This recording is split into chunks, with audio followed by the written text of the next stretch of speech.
ভাবুন তো, রাত ৩টে, হাসপাতালের আলো শান্ত হয়ে এসেছে, বাড়িটার ফাঁকা, শুধু দূরে অল্প লাইট জ্বলছে।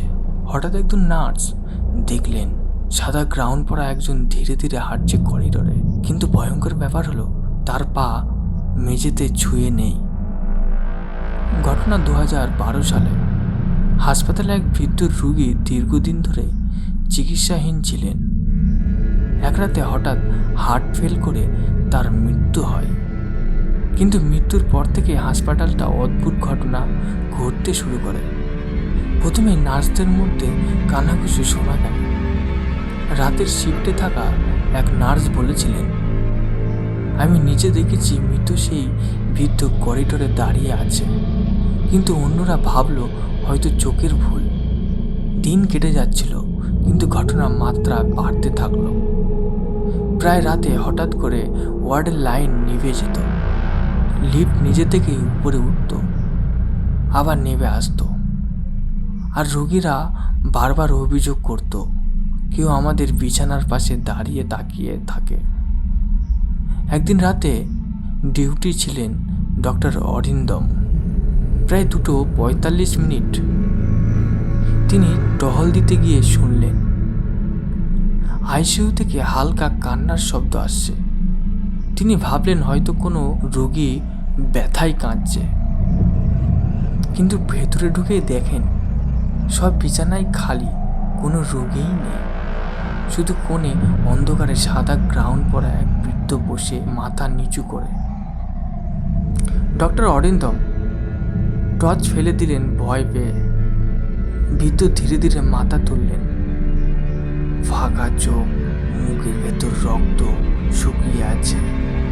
মৃদু কণ্ঠে বললেন, আমার অপারেশনটা অসম্পূর্ণ ছিল। ডক্টর অরিন্দম দরজার দিকে দৌড়ে গেলেন, কিন্তু দরজাটা নিজে থেকেই বন্ধ হয়ে গেল। চারপাশে ঠান্ডা হাওয়া আর ভৌতিক হাসি প্রতিধ্বনি হচ্ছিল। হঠাৎই আইসিইউর সব মেশিন একসাথে বিপ দিতে শুরু করলো, যেন অদৃশ্য কোনো রোগী সেখানে শুয়ে আছে। মিটারে হঠাৎ একটি হার্টবিট দেখা দিল, কিন্তু তো কেউ নেই।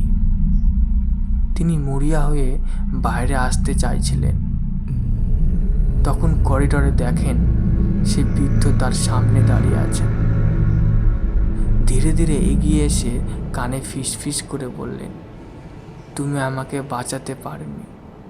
ডক্টর অরিন্দম চিৎকার করে অজ্ঞান হয়ে যান।